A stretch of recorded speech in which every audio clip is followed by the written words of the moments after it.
खरा को सतर्क रहतु निष्कट परवर्ती प्रसंग प्रबल खरा को दृष्टि रखी राज्यवासी को सतर्क करिसेंति मुख्य सचिव प्रदीप जेना।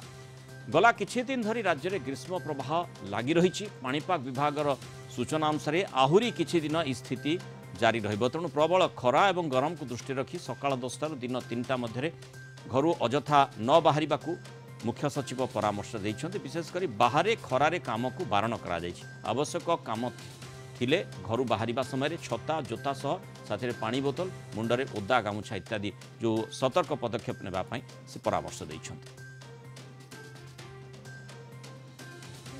उत्तप्त समय मध्य साधारणतः 10टा 11टा पर दिन 3टा भितर सबुठ अधिक टेम्परेचर रहे।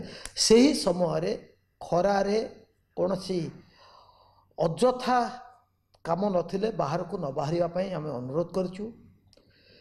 से भली 11टा ରୁ 3टा भितर खरारे कौन सी काम न करने आम अनुरोध करूँ।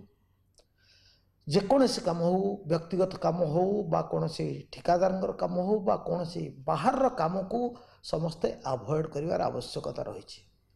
जदि कौन सी बाहर को बाहर को आम अवॉइड करिपारिबा नहीं ताहले छता जोता ये दीटी आम पाखे रहा दरकार। जोता पिंधा दरकार, चप्पल हो जोता हो एवं छता व्यवहार करा दरकार।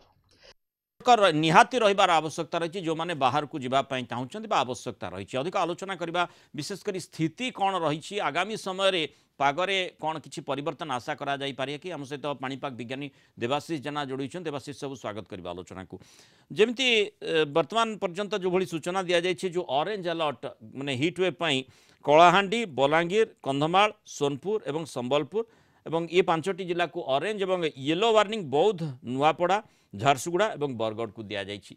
ये स्थिति आगामी केते दिन धरी जारी रहिबो एवं इथिरे किछि परिवर्तन आगामी समय आम आशा करूछे कि? आज्ञा नमस्कार। देखो वर्तमान स्थिति तो पश्चिमा वायुर प्रभाव रहुछि मुख्यतः पश्चिम जिला मानक तथा आभ्यंतरीण जिला मानक जार प्रभाव रे अधिकांश आभ्यंतरीण जिले में 46-47 डिग्री सेल्सियस वर्तमान आम जो देखा गत काली रेकर्ड होती अधिकांश जगह। एभलिया स्थिति आगामी 1-2 दिन रहिबो निश्चित भाव। आपंकर जपरी कहते विभिन्न जिला मानक पश्चिम जिला मान मुख्यतः आगामी 1-2 दिन पर आस्ते आस्ते टेम्परेचर डाउनफॉल होबार चांसेस रहुछि। मुख्यतः तापर आपनकर 1-2 दिन पर जो वर्तमान स्थिति अच्छी 45-46 डिग्री सेल्सियस आम कमिकी 38-39-40 डिग्री सेल्सियस आगामी 1-2 दिन पर हेबार संभावना रहुछि।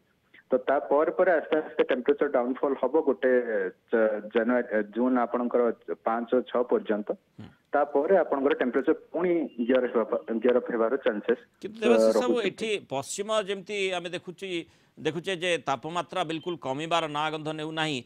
एठी माने उपकूल ओडिसा रे मध्य गुळुगुळी अत्यंत रहउची। आज्ञा पश्चिम ओडिसा रे जेपरि तातीर अनुभव उपकूल ओडिसा रे सेपरि आपनकर गुळुगुळी रहिबार मुख्य कारण होउची बंगोपसागर जो मॉइस्चर आसुची बारंबार उपकूलवर्ती ओडिसा रे जो फ्लो रहउची मॉइस्चर फ्लो जो कम तापमात्रा रहिले मध्य बा आपनकर पाग मेघुआ रहिले मध्य गुळुगुळी परिस्थिति रहउची जोटा कि आगामी 6-7 दिन 5-6 दिन बा 6-7 दिन रहिबार संभावना रहउची मुख्यतः उपकूलवर्ती जिला मानक पय। तापरे पागरे सामान्य परिवर्तन होई पारे। हाँ 6-7 पर आपनकर पागरे मुख्यतः खरा जनित वृद्धि हेबार संभावना देखा जाउची जहाँ वर्तमान अकाउंट जना पड़ुची। आस्ते आस्ते आम मौसुमी आड़ माने ऋतु आड़ को मुहाउचे। जून आपनकर 15-20 पर आम ए सिचुएशन रो आस्ते आस्ते मुकुलिबा। जून 15-20 पर आपनकर वर्षा जनित स्थिति वाइड स्प्रेड बढ़िबो। आस्ते आस्ते आम भल वर्षा मध्य पाइबा तापर। ता पूर्व माने खरा को सतर्क निश्चय रहिबा को पड़िबो कारण ग्रीष्म प्रवाह विभिन्न स्थान रिपोर्ट आसुची बढ़ी चलछि। बहुत धन्यवाद देवाशीष जेना आलोचना रे आम सहित।